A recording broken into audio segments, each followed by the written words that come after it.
بسم اللہ الرحمن الرحیم۔ السلام علیکم دوستو، دمشق کا مشہور و معروف تاجر رات کے پچھلے پہر سڑکوں پر ٹہل رہا تھا۔ موسم خوشگوار ہونے کے باوجود بھی اس کا دم جیسے گھٹتا ہی جا رہا تھا۔ اب اس کے پاس 8 سے 10 دن کے علاوہ زیادہ وقت نہیں تھا۔ دنیا کی تمام سکھ چین ہونے کے باوجود بھی بے بسی کا یہ عالم تھا کہ وقت سے پہلے ہی سب کچھ ختم ہوتا ہوا محسوس ہو رہا تھا۔ ملک کے ڈاکٹروں نے بھی جواب دے دیا تھا۔ ایک چھوٹی سی امید تھی کہ امریکہ میں علاج ہو سکتا ہے، وہ بھی دم توڑ گئی جب وہاں کئی مہینے ٹیسٹ وغیرہ کروانے کے بعد ایک سینئر ڈاکٹر نے ایک دن آ کر نرمی سے سمجھایا کہ آپ کے پاس زیادہ وقت نہیں ہے، لہٰذا میرا مشورہ ہے اور عقل مندی بھی یہی ہوگی کہ آپ کا بچا ہوا قیمتی وقت آپ اپنے بیوی بچوں کے ساتھ گزاریں۔ رات کے اس پہر بے خبری کے عالم میں نہ جانے کتنی دیر تک ٹہلتا رہا۔ اس کی سوچوں کا دھیان اس وقت ٹوٹا جب وہ ایک پل کے پاس پہنچا۔ سڑک کے دوسری طرف ایک عورت کھڑی تھی، کسی آدمی سے باتیں کر رہی تھی۔ لگ بھگ 30 سال کے قریب اس عورت کی عمر تھی۔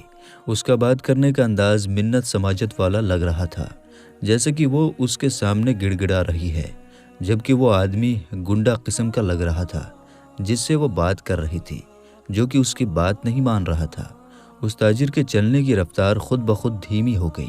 کانوں میں جب آواز پہنچنا شروع ہوئی تو وہ عورت کہہ رہی تھی کہ خدا کے واسطے مجھے اتنے پیسوں کی ضرورت ہے، بچے بھوکے ہیں، میں تمہارے ساتھ چلنے کو تیار ہوں۔ جبکہ وہ شخص اس عورت کی قیمت آدھی سے بھی کم دینا چاہ رہا تھا اور کہہ رہا تھا کہ تمہاری قیمت اس سے بھی کم بنتی ہے۔ وہ شخص اتنا کہہ کر وہاں سے نکل گیا۔ وہ خاتون حسرت کی تصویر بنی کھڑی رہ گئی۔ وہ تاجر اس خاتون کی طرف چل دیا۔ اسے نزدیک آتا دیکھ کر خاتون چوکنی ہو گئی اور امید بھری نظروں سے قریب آتے ہوئے وہ دیکھ رہی تھی۔ وہ تاجر اس کے نزدیک پہنچتا کہ اس سے پہلے ہی یہ خاتون آگے بڑھی۔ اس کا انداز ایسا تھا جیسے اپنے اوپر زبردستی کر رہی ہو۔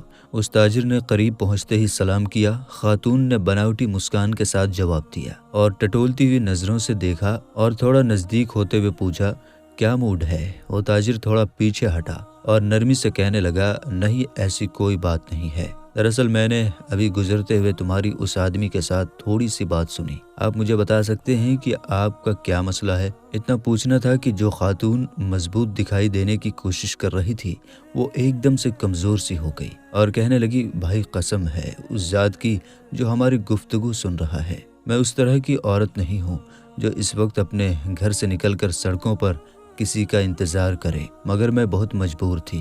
مجبوری کے عالم میں میں اس وقت اس جگہ پر ہوں۔ ایسا لگا جیسے اس کا دل کسی نے مٹھی میں لے لیا ہو۔ وہ تاجر نرمی سے بولا، دلوں کے حال تو اللہ ہی جانتا ہے، بہن مجھے بتا سکتی ہیں کیا بات ہے؟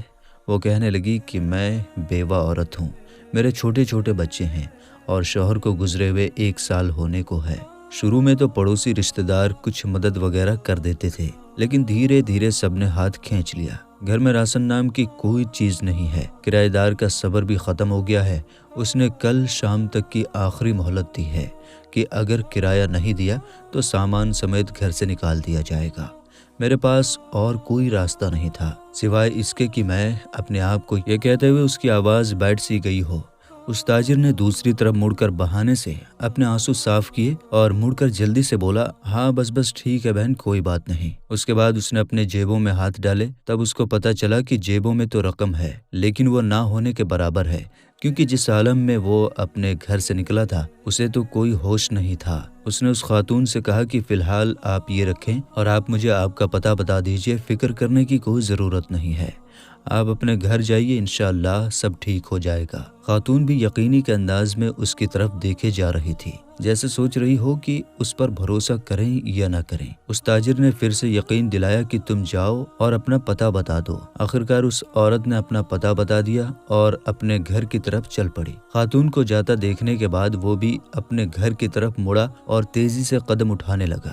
گھر پہنچ کر اس نے کافی سارا نقد لیا اور اپنے ڈرائیور کو بڑی وین نکالنے کو کہا اور خود ڈرائیونگ کرتے ہوئے شہر کے 24 گھنٹے کھلے رہنے والے سٹور سے ڈھیر سارا راشن وین میں بھرا اور خاتون کے بتائے ہوئے پتے پر پہنچ کر سارا راشن اس کے گھر پر اتارا۔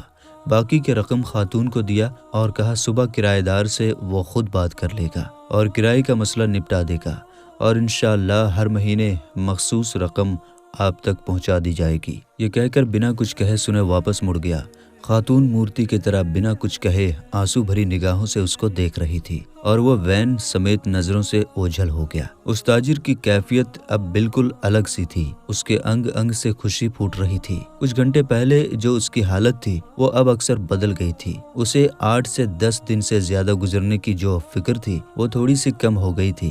8 سے 10 دنوں کا خیال آتے ہی اس نے کاغذ قلم لے کر خاتون کا پتہ لکھ کر وصیت لکھی، باقاعدگی کے ساتھ 4 لوگوں کے معقول سے بڑھ کر خرچے کی رقم اس پتے پر بھجوائی جائے اور کاغذ کو لفافے میں بند کر کے تجوری میں رکھ دیا۔ اب اسے لگ رہا تھا کہ اپنے آخری سفر کے لیے اب وہ تیار ہے۔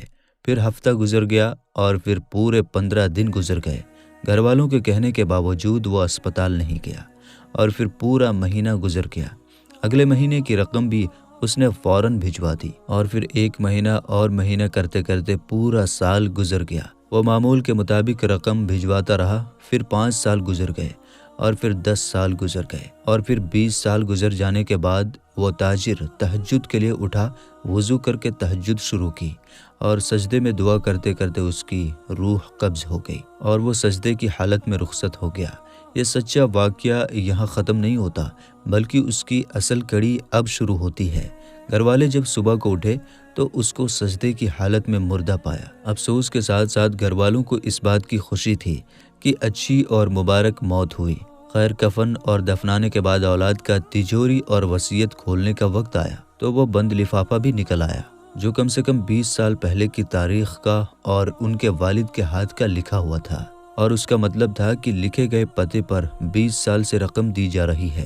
لفافہ پڑھنے کے بعد ان کو پتہ چلا کہ والد صاحب کو گزرے ہوئے 7 دن ہو چکے ہیں اور وصیت کے مطابق رقم کی ادائیگی کو 7 دن دیر ہو گئی ہے۔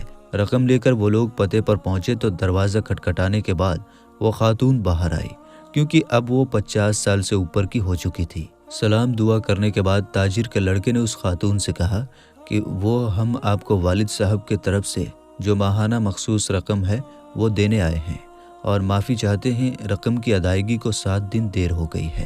وہ اصل میں خاتون جلدی سے بولی، ارے نہیں کوئی بات نہیں، آپ کے والد صاحب کے ہم پر بہت سے احسانات ہیں، آپ لوگ میری طرف سے والد صاحب کو بہت بہت شکریہ بولیے گا، اور ہاں ان کو بتائیے گا کہ ہم ان کو ہمیشہ دعاؤں میں یاد رکھتے ہیں اور ہمیشہ یاد رکھیں گے، اور ہاں ان کو بولیے گا کہ اب رقم بھیجنے کی ضرورت نہیں ہے۔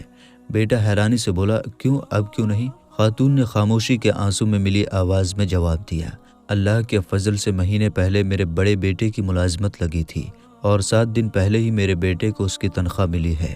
خاتون روانگی میں پتہ نہیں کیا بولے جا رہی تھی، جبکہ لڑکے کے کانوں میں خاتون کا یہی جملہ اٹک کر رہ گیا تھا، 7 دن پہلے ہی میرے بیٹے کو اس کی پہلی تنخواہ ملی ہے۔ تو دوستو، دیکھا آپ نے، تاجر کی زندگی کے کچھ ہی دن باقی تھے، لیکن اس ضرورت مند خاتون کی مدد کے ذریعے اللہ تعالیٰ نے اس کو 20 سال کی زندگی بخش دی، اور یہی نہیں، اس کی موت بھی بہت پیاری ہوئی، سجدے کی حالت میں اس کی موت ہوئی۔ اللہ تعالیٰ کا کتنا بڑا رحم و کرم ہوا اس تاجر پر۔ دوستو، اسی لیے کہا جاتا ہے کہ ضرورت مندوں کی مدد کرنی چاہیے۔ اللہ تعالیٰ ان کے ذریعے آپ کو کیا کچھ دے گا آپ اندازہ بھی نہیں لگا سکتے۔ تو میرے دوستو، آج کی اس ویڈیو کے بارے میں آپ کا کیا کہنا ہے؟